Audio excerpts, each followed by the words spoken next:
কিন্তু আমাদের দেশে যেটা হয়, শবে বরাত মানে হলো মসজিদে দলবদ্ধভাবে জিকির করতে হবে, দোয়া করতে হবে, দলবদ্ধভাবে অনেক কিছু করতে হবে।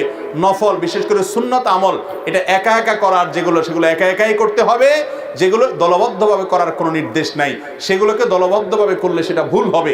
মসজিদে ঢোকার সময় দোয়া পড়তে হয়, আল্লাহুম্মা আফতাহ লি আবওয়াবা রাহমাতিক।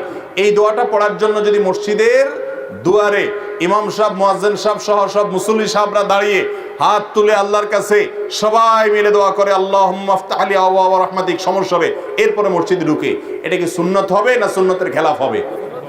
ঠিক একইভাবে এই রাতে নবী করিম সাল্লাল্লাহু আলাইহি সাল্লাম, সাহাবা একরাম, সালাফ থেকে মসজিদে এসে দলবদ্ধভাবে কোনো দোয়া ইবাদত বন্দেগী ভাবে আমরা যেভাবে করি এরকম করার কোনো বর্ণনা পাওয়া।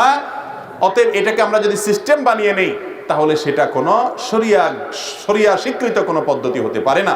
বিধায় এই রাতকে কেন্দ্র করে অনেক কাজ, বেশিরভাগ কাজগুলো আমাদের সমাজ যত কাজ প্রচলিত আছে সব রাতকে কেন্দ্র করে বেশিরভাগই কোনো এগুলার কোনো অস্তিত্ব হাদিসে খুঁজে পাওয়া যায় না। যেমন হালুয়া খান, সব রাত মানে হালুয়া, এটা তো একটা কমন আইটেম। ভাই হালুয়া কারোর খাইতে চাইলে খান, ভিন্ন কথা, কিন্তু এই রাতে খাইতে হবে, এই হাদিস বানায়া, জাল হাদিস বানায়া খাওয়া জায়েজ নাই। আপনি এমনি অন্য সময় খান, এ রাত্রেও খান, কিন্তু আপনি অন্য কোনো সময় খান না। এটা এটার খাওয়ার ফজিলত বানাইছেন কি, যে নবীজির দাঁত ভাঙছে সেজন্য হালুয়া খাইছে, তাই আমরা ভালো দাঁত নিয়ে হালুয়া খাইতেছি।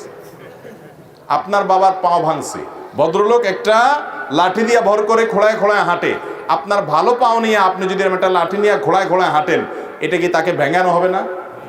এই ভেঙানোর কারণে এটা কি বাপের সম্মান দেয়া হবে নাকি তার সাথে তামাশা করা হবে?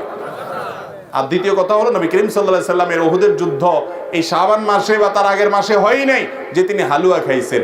বিধায় এই সমস্ত জাল হাদিস আমরা আমল করব না।